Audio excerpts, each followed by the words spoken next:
the situation in the Strait of Hormuz. The strait is closed, Bab al-Mandab is closed. Yemen put a siege, a blockade on Saudi Arabia. And this is one side. And your main point today is we know that how the price of oil has been increasing and is increasing right now more than 98, if I'm not mistaken, right now. But Michael, your point is which sees the big picture of what's going on. You remember recently Donald Trump came out with an idea talking about 20% toll on the Strait of Hormuz. Then he said later on, he said, no, I'm not going to charge them with 20%. I'm going to accept their investment, GCC countries' investment in the United States as time goes by and the United States continues fighting Iran in the West Asia. So they're going to pay, they're going to pay us back because we're there for them, not for us, because we don't need the Strait of Hormuz. They need it. We're fighting for them. They have to pay back. So, but your point is that what Donald Trump is doing is totally different. Nobody's talking about it. What is that, in your opinion? Trump has a long-term plan ever since 2018, in his first administration. He said that he wanted to be a peace president. And by being a peace president, he meant I'm going to free the American balance of payments and the American economy from having to pay for its foreign wars. I'm going to have our allies pay for it. I'm going to have the countries that we're protecting pay for it. And in 2018, he said, well, first of all, the NATO countries, we want to withdraw from NATO, let them pay the costs of their defending themselves against Russia. And then he said, look at the OPEC countries. They're very rich, they have the money, and we're protecting these countries. And it costs us a lot of money. They should be paying for it. His plan, he announced already in 2018, was to make OPEC pay the cost of all of the U.S. military spending in West Asia, in Saudi Arabia, in the Emirates, all of the fighting against Iran. Well, the question was how to do this. And the Iran war inspired Trump for a way of basically extorting the money from the OPEC countries. Once Iran said it wanted to impose tolls on the once the 60-day waiting period of the memorandum of understanding was over, it wanted to use the 60 days to put in place its administration of tanker traffic through the Strait of Hormuz, to have companies register what's the value of your cargo, what is your company that owns the ship, where is your cargo going, and what is your path. And you're going to have to turn off your transponders so we can follow your path. All of the paperwork, so that beginning when the 60-day period was over, Iran was going to begin charging for this. Well, finally, Trump was inspired. The first U.S. reaction to what Iran's plan was, well, that's against the law of the sea. The law of the sea says you can't impose tolls on international waters, except if you're Turkey with the Bosporus, or Egypt with the Nile, and Suez and Panama. They were all grandfathered in to the United Nations Conference on the Law of the Sea, but Iran never signed, nor did the United States for that. So the U.S. claimed, well, Iran's claim for money is illegal. We can't do it. But then Trump said, well, we're going to collect all of this, all the tolls for itself. and Trump said, from this moment, the USA will be, from this point forward, known as the guardian of the Hormuz Strait, but as such, as a matter of fairness, will be reimbursed at the rate of 20% of all cargo shipped for any and all costs necessary to do the job of providing safety and security for this very volatile section of the world. And immediately, Iran's foreign minister said, "We're so glad that Trump has come out with this statement, because what he's saying is the law of the sea doesn't apply to countries in a war zone. We're at war. We're at war not only with the United States, but Oman has acted as a host for the United States military to have bases there. So we're at war with this. So of course we can charge the law of the sea. But when Trump wants 20%, we're not going to charge anywhere near that. We calculate about 1/7 of the cost that Trump wants. About $40 billion a year is what Iran expected to charge for the tolls. And that's because it says we're at war with the United States. The United States has lost this war. It did not achieve its objectives, so we won, and we have, having defeated the U.S. attempt to defeat us, we want to charge reparations. But we know that the United States and its allies are going to tie up any claim for reparations in court year after year, so we're going to begin charging tolls as soon as the memorandum of understanding expires. Well, as soon as Trump made his statement, Secretary Rubio got very worried about what the Iranians said and said, "Oh dear, Trump has just imposed the principle of being able to charge tolls. We don't want it to do that." So he had a talk with Trump. And Trump the next day had another statement to make. Trump said, "I've decided to replace the 20% U.S. reimbursement fee with trade and investment deals that the various Gulf states will be making into the United States. These investments will be massive, but at the same time, extraordinarily good for them and their future."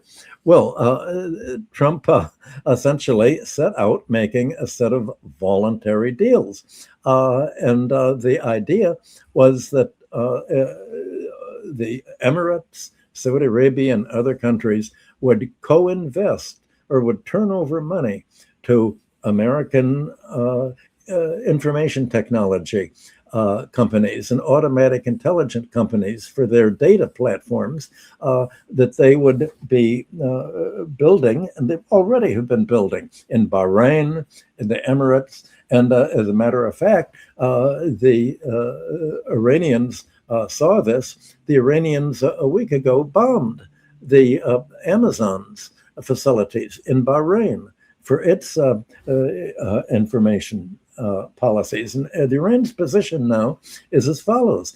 First, it said, we have two aims. The first, obviously, is to get the United States military out of the region. And it's now pretty much achieved its aim. It's bombed the U.S. military bases away, but now it realizes that, well, we have to end not only the American military presence in the West Asia, in these neighboring Arab OPEC countries, we have to stop the whole economic symbiosis between Saudi Arabia, Bahrain, the Emirates, these countries with the United States, because their hearts and policy are going to go with where their hopes for money is. And if they have a host, the U.S.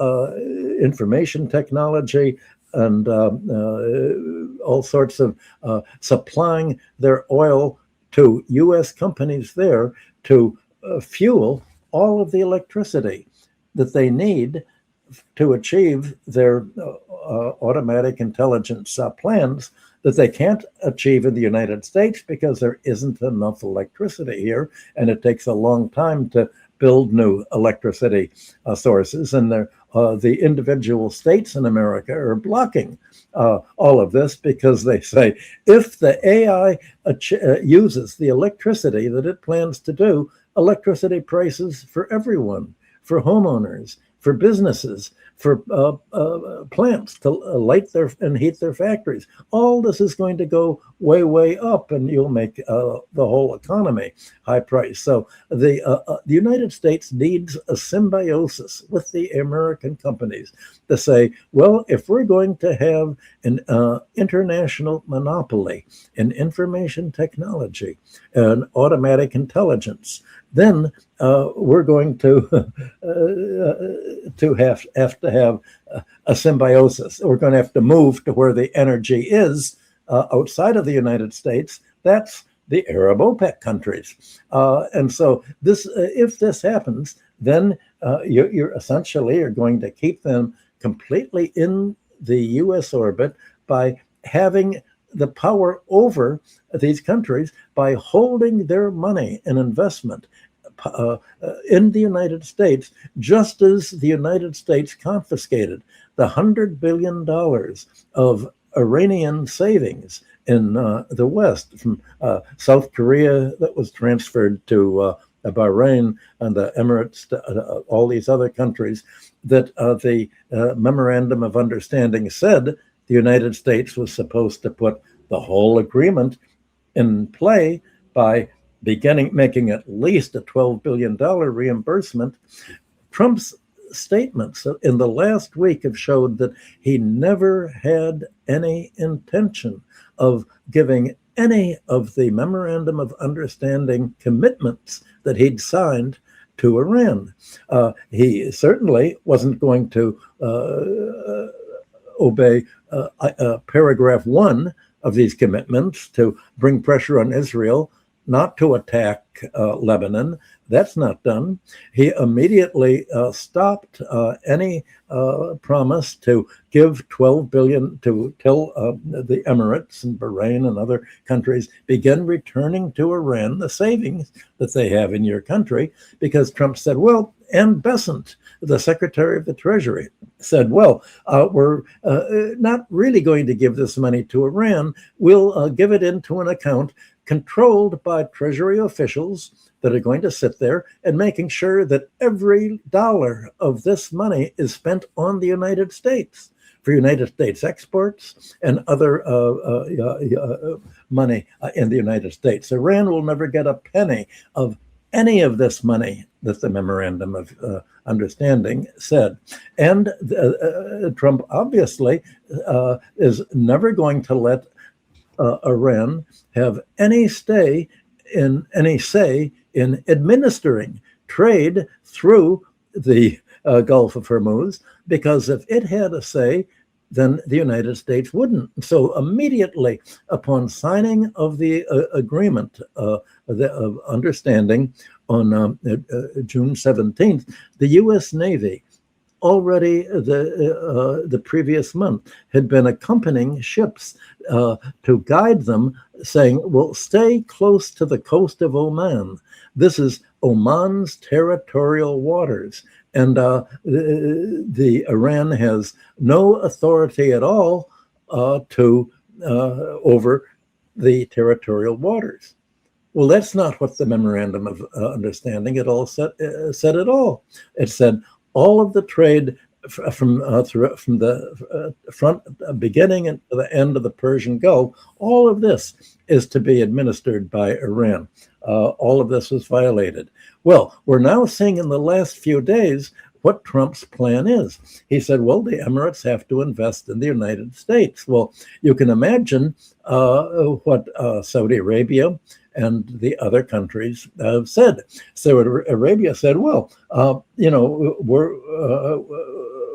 we want to control all of our money. What is this demand you're making that we pay for war? We've already, under the Petrodollar agreements of 1974 and 75, the whole petrodollar idea was that the OPEC countries would recycle their oil export earnings to the United States financial markets, the stock market, the bond market, and especially U.S. government securities.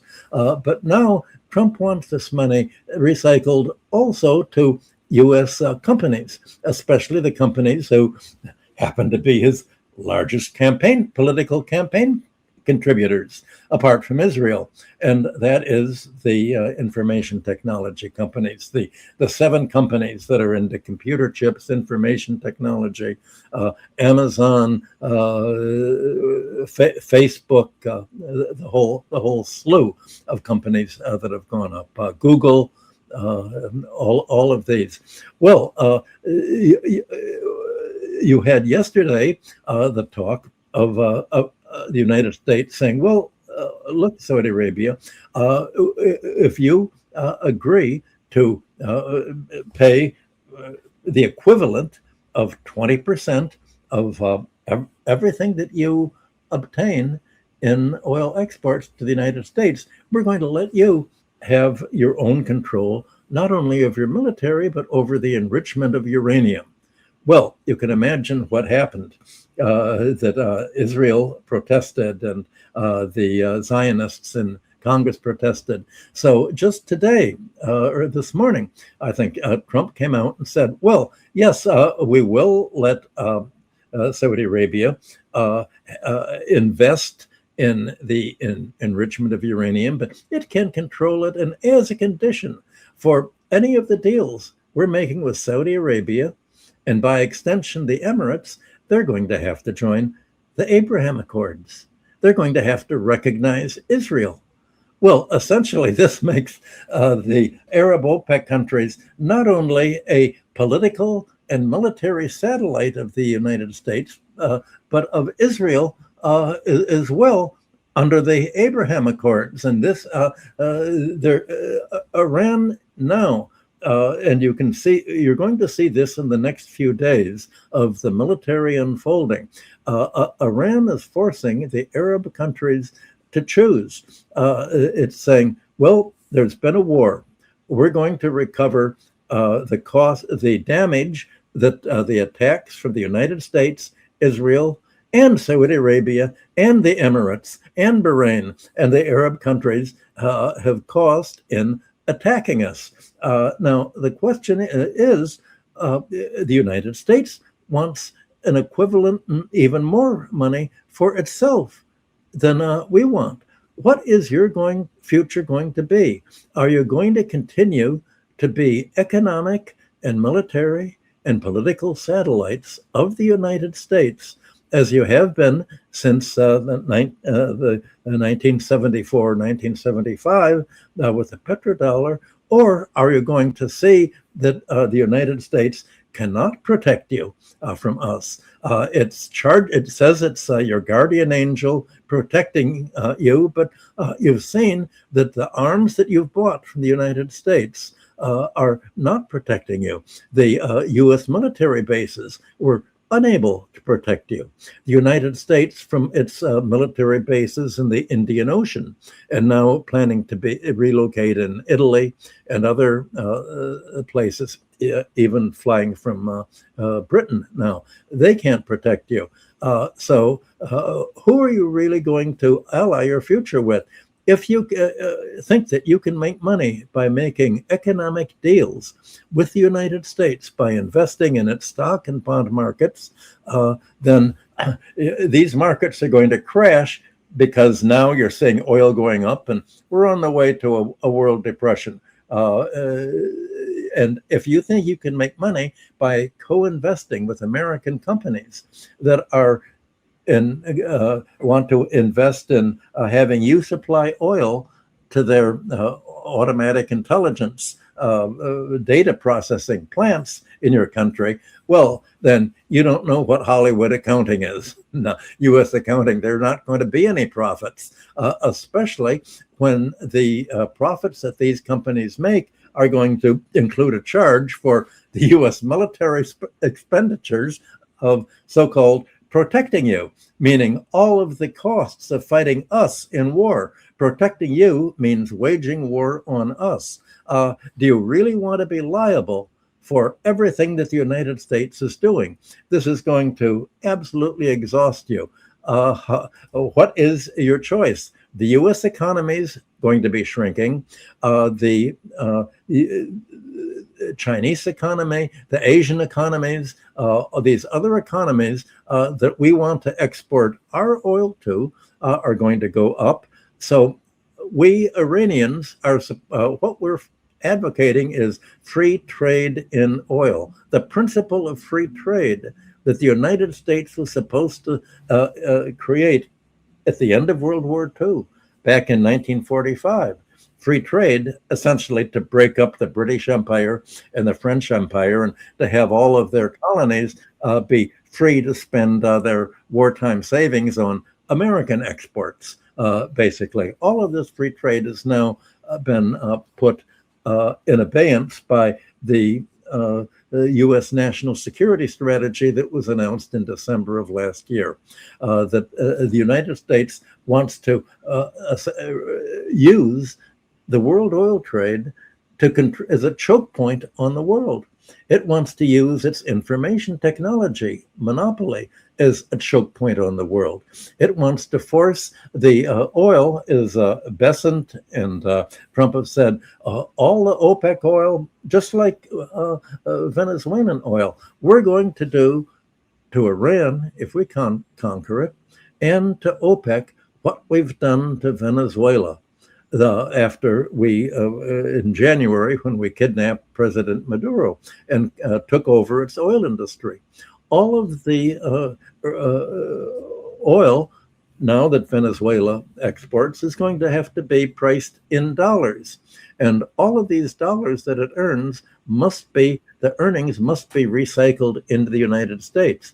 That's just exactly what we're going to do if we conquer Iran. And that's exactly what Besant had said on June 11th, the day that the memorandum of understanding was signed. Besant was trying to bluster Iran and said, look, if you don't sign the memorandum of understanding, we're going to invade you and we're going to take over your oil and we're going to use all of the oil export earnings that you have by putting it in an account run by the U.S. Treasury to make sure that the Treasury is in charge of your oil export earnings, not you.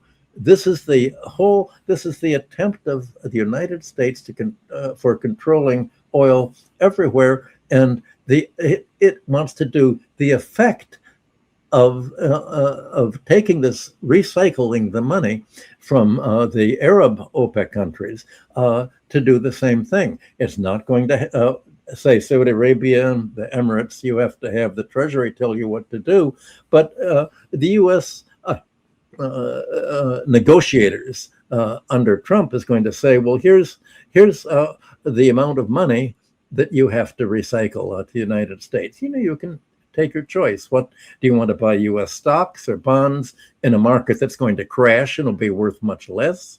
Or do you want to let U.S. companies come in and you'll be selling your oil to the U.S. companies, to Amazon, to Google, to Facebook for all of their data processing plants? You won't have to export it.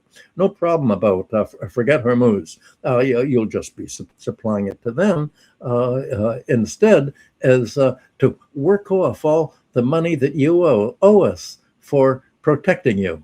That's basically the long-term plan, and it's a plan. For the United States, this fight with Iran is as existential as it is for Iran.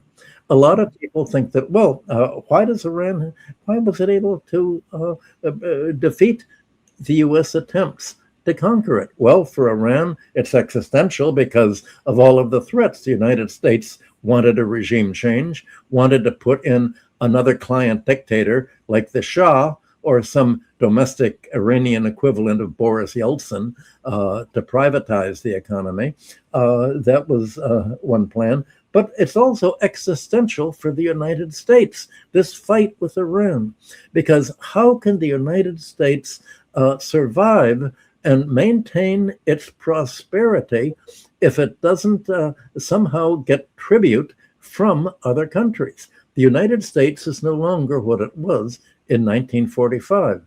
That was how the National Security Strategy report last December started out. We're in a different world now. America's deindustrialized. It's not a great industrial innovator and exporter. And it's no longer the creditor nation that it was in 1945 when it had 3/4 of the world's monetary gold. The U.S. is now a debtor country internationally. And domestically, the U.S. economy is debt-ridden. How on earth is it going to be able to maintain the standard of living with and still pay the $1.5 trillion military budget that I think the Congress has passed in the last few days? It's up to the Senate now to do. How on earth is the United States going to maintain its affluence? The word affluence means a flowing in. How will the U.S. get this flowing in from abroad when it's running a trade deficit? It's a it's offshored its industry. It's a debtor nation. The only way is to find choke points in the international economy. Oil is a major choke point, and the U.S. dollar system is a choke point. The sea trade, international sea trade, is a choke point. That's why the United States, that's why the first belligerent statement that Trump made upon taking office in 2025 was, we want to conquer Greenland.